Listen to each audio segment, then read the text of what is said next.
দেখতে ফলজ গাছ মনে হলো এই গাছের আড়ালেই পরিবহন করা হচ্ছে গাঁজা। অভিনব কায়দায় পাচার হওয়া এসব মাদক আটক করেন কুমিল্লা জেলার ব্রাহ্মণপাড়া থানার সেকেন্ড অফিসার এসআই মেহেদী হাসান জুয়েল।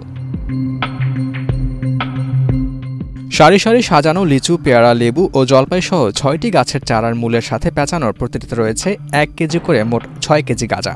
এ সময় মাদক পরিবহনে ব্যবহৃত সিএনজি চালক পালিয়ে গেলেও জব্দ করা হয় গাড়িটি। বান্ডেল থাকলে প্রতি সেনমানিতে টাকা বাঁচবে। বিকাশ সেনমানি বান্ডেল কিনে জিতুন প্রতি লেনদেনে। থানা সূত্রে জানা যায়, সহকারী পুলিশ সুপার মোহাম্মদ শাহিনের নির্দেশনা ও ব্রাহ্মণপাড়া থানার ওসি দেলোয়ার হোসেনের সার্বিক তত্ত্বাবধানে সেকেন্ড অফিসার এসআই মেহেদী হাসান জুয়েলের নেতৃত্বে মাদক বিরোধী অভিযানে উপজেলার শশীদল ইউনিয়নের বাগড়া এলাকা থেকে এই গাছগুলো জব্দ করা হয়। সিএনজি অটোরিকশায় ফলজ গাছের চারা পরিবহনের সময় গাড়ির গতিবিধি দেখে পুলিশের সন্দেহ হয়।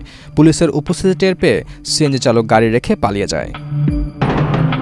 এই যে গাছের ভিতরে গাঁজা পাইছে, এগুলো লিচু গাছ, লিচু গাছ, লিচু গাছ, লিচু গাছ, নতুন লিচু গাছ, আরো আছে, জলপাই গাছ, নতুন ফলনের জলপাই গাছ, জলপাই গাছ, জলপাই আর লিচু।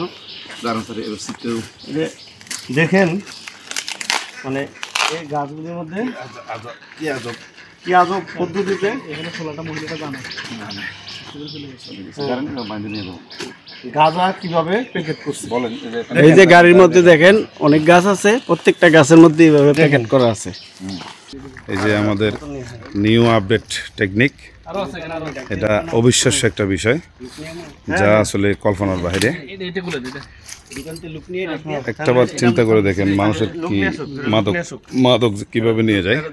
এই গাড়ি থেকে এই ইয়াগুলো গাড়ির ভিতরে ছিল, ড্রাইভার আমাদেরকে দেখে ফালাই গেছে গাড়ি রেখে।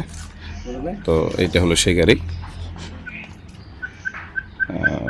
কি আজব পদ্ধতি, এই জীবনের প্রথম দেখলাম।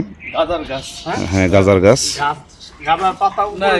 সারা জীবন লিচু গাছের গোড়ায় গাঁজা, পেয়ারা গাছের গোড়ায় গাঁজা। নতুন আপডেট পদ্ধতি এটা জীবনে কখনোই প্রথম দেখলাম। আপনারা দেখেন, আজব কলা কৌশল।